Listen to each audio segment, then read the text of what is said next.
गुरु से मिलाप। गुरु पूज्या, गुरु पूजिए, गुरु पूजन की आस, रज्जब अज्जब यहु कही, सुनहु सनेही दास। प्रभु प्राप्ति के मार्ग में गुरु का मिलाप पहली मांग है, क्योंकि गुरु से मिलाप के बिना जीव के संशय दूर नहीं होते और संशय दूर हुए बिना विश्वास अटल नहीं हो पाता। रज्जब जी ने अपनी वाणी में कहा है, सद्गुर बिन संदेह को रज्जब भाणे कौन, सकल लोक फिर देखिया निरखे तीनों भौन। अर्थात सारी दुनिया में घूमकर देख लिया, तीनों लोकों में भी देखा, परंतु सद्गुरु के सिवाय ऐसा कोई नहीं मिला जो संदेह दूर कर सके, क्योंकि ये संदेह इतने दृढ़ हैं कि भिन्न भिन्न धार्मिक पुस्तकों का अध्ययन करने पर और उन पर चिंतन मनन करने पर भी ये दूर नहीं हुए। संशय सबल ना भाग ही व्याकरण विचारा। अपने सद्गुरु संत दादू जी से मिलाप के बाद रज्जब जी की काया ही पलट गई।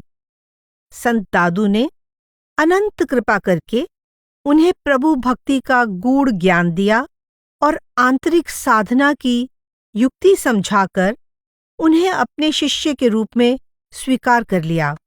उनकी वाणी में संत दादू दयाल जी से दीक्षा प्राप्ति के प्रमाण मिलते हैं।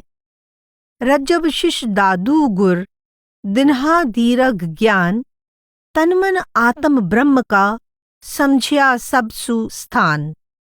गुरु को जब योग्य शिष्य मिलता है तो गुरु की दया से शिष्य के लिए आंतरिक साधना सहज हो जाती है। उसका मन निश्चल तथा निष्काम होकर शांत हो जाता है। योग्य शिष्य गुरु मिलत ही लहे शिष्य विश्राम, दादू से रज्जब मिलत तुरत भया निष्काम। संत दादू दयाल जैसे पूर्ण सद्गुरु के साथ रज्जब जैसे सुयोग्य एवं सुपात्र शिष्य का संपर्क होते ही रज्जब जी इस संसार से पूरी तरह विमुख होकर अंतर्मुखी साधना में लीन हो गए। निस्संदेह एक पूर्ण गुरु का इस मृत्यु लोक में आने का खास मकसद होता है। गुरु के बिना युक्ति नहीं मिलती, सही सोच और सही दिशा का बोध नहीं होता। गुरु बिन गम नहीं पाइए, समझ न उपजे आए, रज्जब पंथी पंथ बिन कौन दिसावर जाए। रज्जब जी के दीक्षित होने के बाद दादू जी ने उन्हें रज्जब अली खां के स्थान पर रज्जब कहना शुरू कर दिया और तभी से रज्जब जी संत दादू दयाल जी की सेवा और संगति में रहने लगे। कहा जाता है कि 122 वर्ष की लंबी आयु जीने के कारण रज्जब जी अपने गुरु दादू दयाल जी की सेवा और सत्संग में जितना अधिक समय रहे, उतना उनका अन्य कोई शिष्य नहीं रहा। अपने गुरु की आज्ञा के अनुसार उन्होंने सांगानेर में रहकर ही परमात्मा की भक्ति की। गुरु भक्ति से भाव विभोर होकर उन्होंने कहा है, जन्म सफल तब का भया, चरणों चित लाया, रज्जब राम दया करी, दादू गुरु पाया। गुरु एकमात्र जरिया। रूहानी अभ्यास में सद्गुरु की आवश्यकता बताते हुए रज्जब जी अपनी वाणी में लिखते हैं कि सद्गुरु वास्तव में आत्मा और परमात्मा के बीच एक मध्यस्थ की भूमिका निभाता है। रज्जब आत्म राम बिच गुरु ज्ञाता सु दलाल, ज्यों चकवा चकवी मिले, सूरज काटे साल। रज्जब जी समझाते हैं कि भले ही रात का अंधेरा चकवा और चकवी के लिए वियोग की पीड़ा लेकर आता है, लेकिन सुबह का सूर्य उदय होते ही रात भर से बिछुड़े चकवा और चकवी को फिर से मिला देता है, उनके दुख को समाप्त कर देता है। उसी प्रकार सद्गुरु भी आत्मा और परमात्मा के पुनर्मिलन का सुख प्रदान करने के लिए मध्यस्थ का कार्य करता है। यह कार्य और किसी भी तरह से पूरा नहीं हो सकता। जन रज्जब जिव तो खुले, जे योग्य मिले गुरु पीर। सच्चे गुरु के मिलने से ही शिष्य बंधन मुक्त हो सकता है। यह जिम्मेदारी केवल सद्गुरु ही पूरी कर सकते हैं, क्योंकि यह परमात्मा का ही विधान है कि आत्मा और परमात्मा का एक ही घर में निवास होने पर भी दोनों एक दूसरे से सदा अलग रहते हैं और इन्हें मिलाने का अधिकार केवल सद्गुरु को है।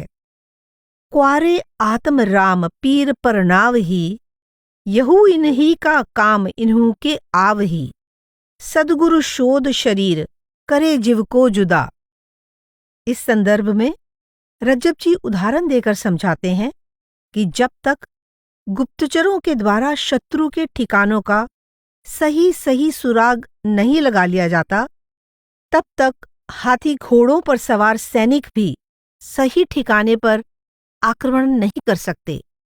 इसी तरह भले ही हमारे शरीर में परमात्मा से मिलने के सभी साधन मौजूद हैं, परंतु जब तक सद्गुरु हमें परमार्थ की राह का भेद नहीं बताते, हम परमात्मा से मिलाप नहीं कर सकते। खोजी बिना न खोज, सु काहू कन कढ़े, है गए नर असवार, फौज की ही दिशी चढ़े।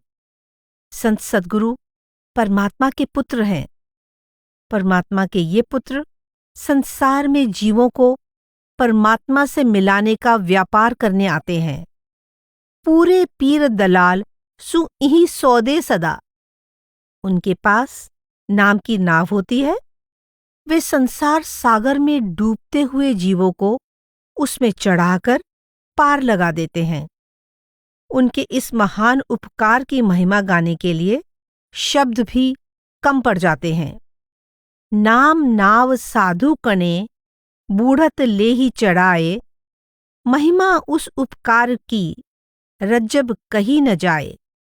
स्पष्ट है कि परमात्मा से मिलाप करने के सारे साधन हमारे अंतर में मौजूद तो हैं, परंतु जब तक हमें देहधारी सद्गुरु से एक निश्चित दिशा न मिले, हम उन साधनों से लाभ नहीं उठा सकते।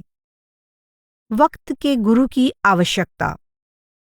संसार में किसी भी हुनर को सीखने के लिए उस्ताद की जरूरत पड़ती है। कोई भी छोटे से छोटा काम जब पहली बार करना हो, चाहे वह सुई में धागा पिरोने जैसा छोटा सा काम ही क्यों न हो, उसे भी किसी दूसरे से सीखना पड़ता है। फिर परमार्थ तो बहुत गूढ़ विषय है। जब तक देहधारी पूर्ण सद्गुरु का मार्गदर्शन नहीं मिलता, तब तक प्रभु भक्ति का हुनर सीखना संभव नहीं है। इसके बिना जीव अपने अंदर पड़ी रूहानी दौलत से अनजान रहता है। सब हुन्नर संसार के किन्हू किए कर याद, सो रज्जब किस काम के, अब दे सो उस्ताद। गहराई से खोजबीन करने पर भली भांति स्पष्ट हो जाता है कि पहले हो चुके सभी संत महात्माओं ने सत्य का ही उपदेश दिया है। उन्होंने परमात्मा को अलख और अभेद कहकर पुकारा है। उनकी वाणी में चाहे कितना भी ज्ञान क्यों न भरा हो, तो भी वे आज हमारे सद्गुरु नहीं हो सकते। सब संतों के सत शब्द जिनमें अलख अभेव, अब समझावे जो जिस ही, सो तिसका गुरुदेव। अब यानी वर्तमान समय में जीव को जिस संत महात्मा से सच्चे शब्द का भेद मिलता है, वही उसका सद्गुरु है। सद्गुरु प्रत्यक्ष परसतैं, शिष्य की शंका जाहीं। पहले हो चुके किसी महापुरुष के उपदेश पर विचार करने से या अनुसरण करने से ही शंकाओं का समाधान नहीं हो सकता। यहाँ रज्जब जी अपना निजी अनुभव बताते हुए कहते हैं कि मुझे भी तब प्रभु तक पहुंचने के मार्ग की समझ आई जब मैं अपने सद्गुरु दादूजी की शरण में गया।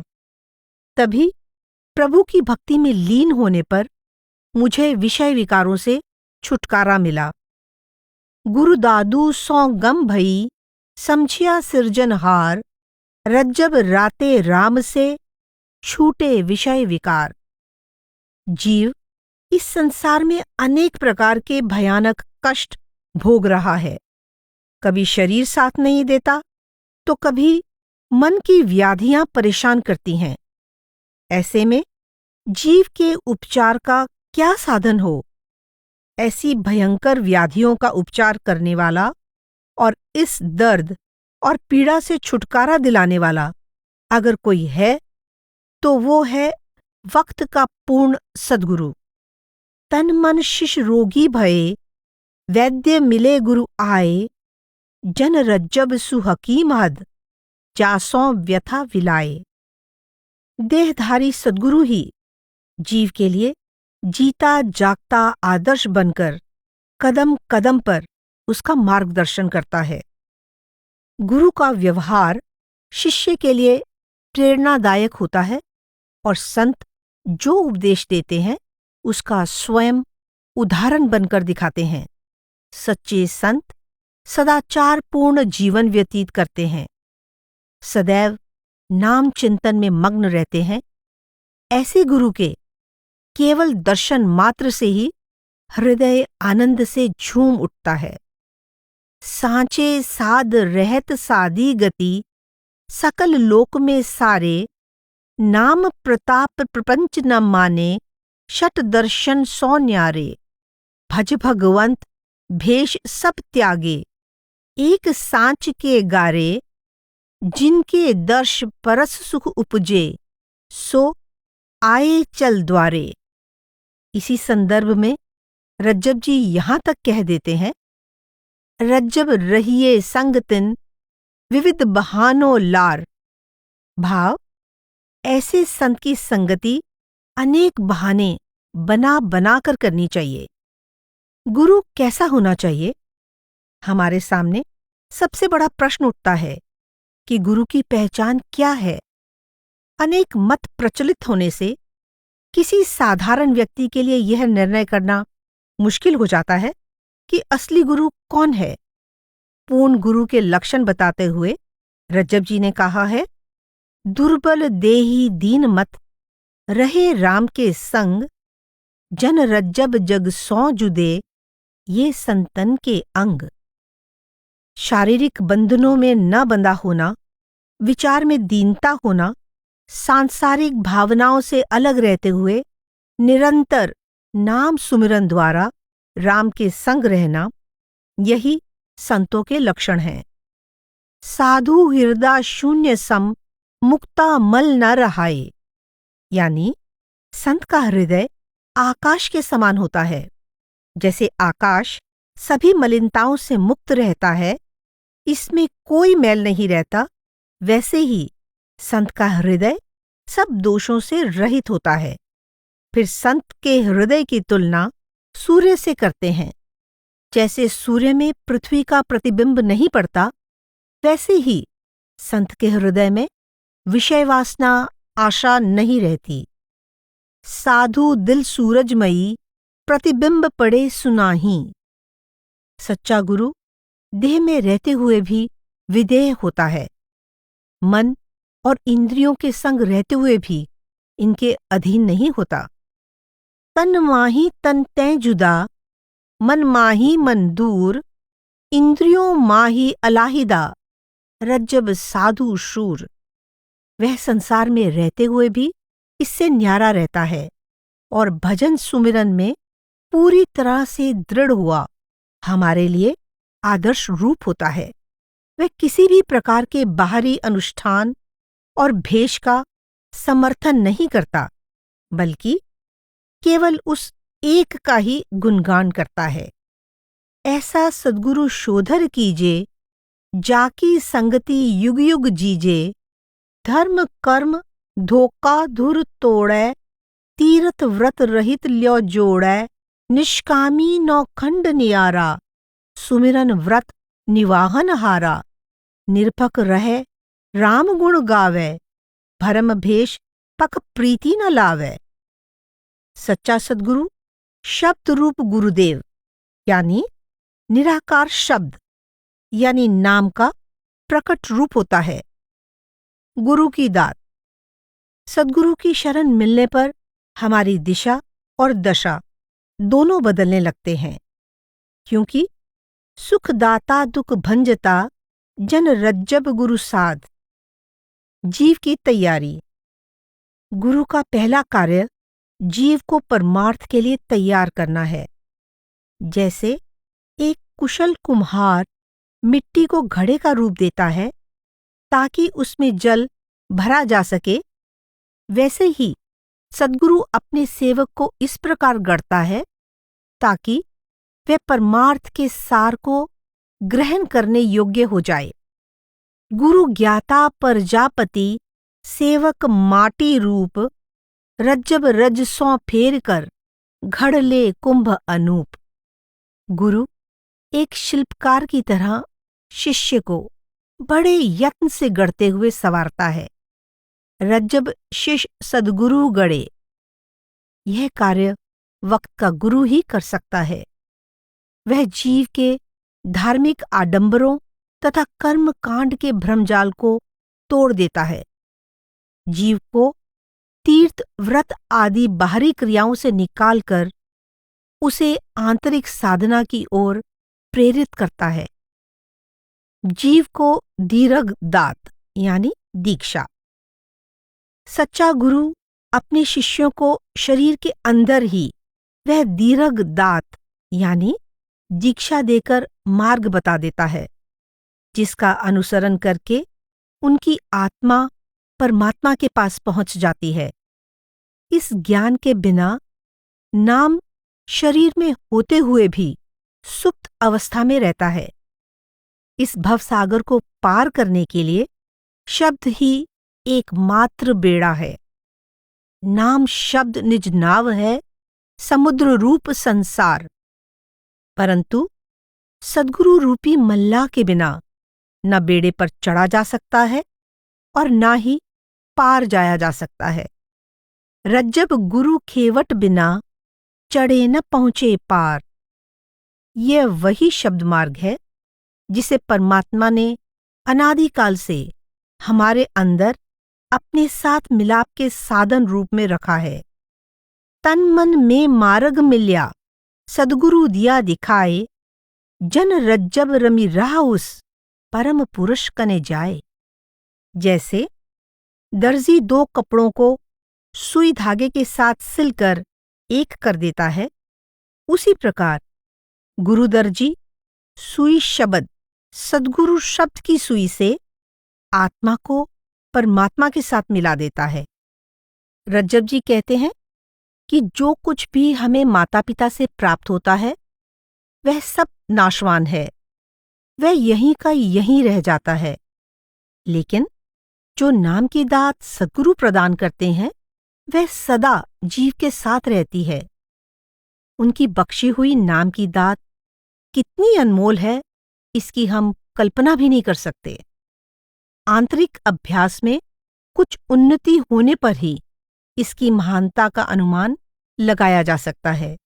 संसार में सद्गुरु जैसा दानी कोई नहीं है।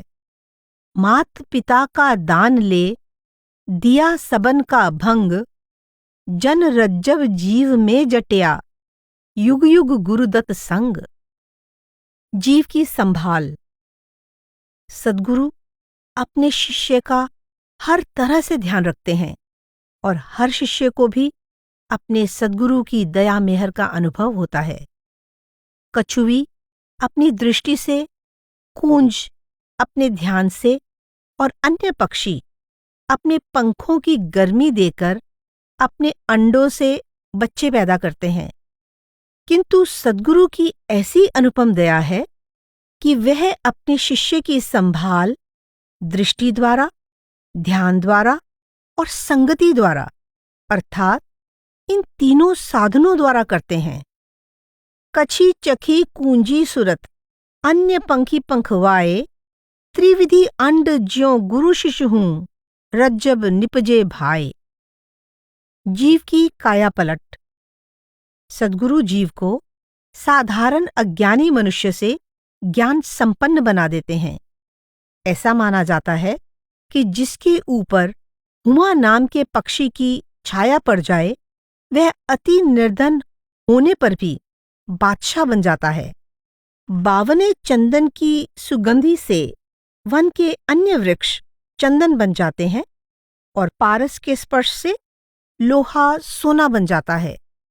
इसी प्रकार सद्गुरु के उपदेश से जीव के लिए आध्यात्मिक साधना का मार्ग खुल जाता है और जीव इसी जन्म में संत की अवस्था प्राप्त कर लेता है। दूसरे जन्म का इंतजार नहीं करना पड़ता। यह सद्गुरु का अनंत उपकार है। यही उनकी महिमा है। हुमा बावने पारस सद्गुरु कृत करतहि अधिकार, जगदीश ईश्वर जन्म दूसरे, इन सौ अब की बार।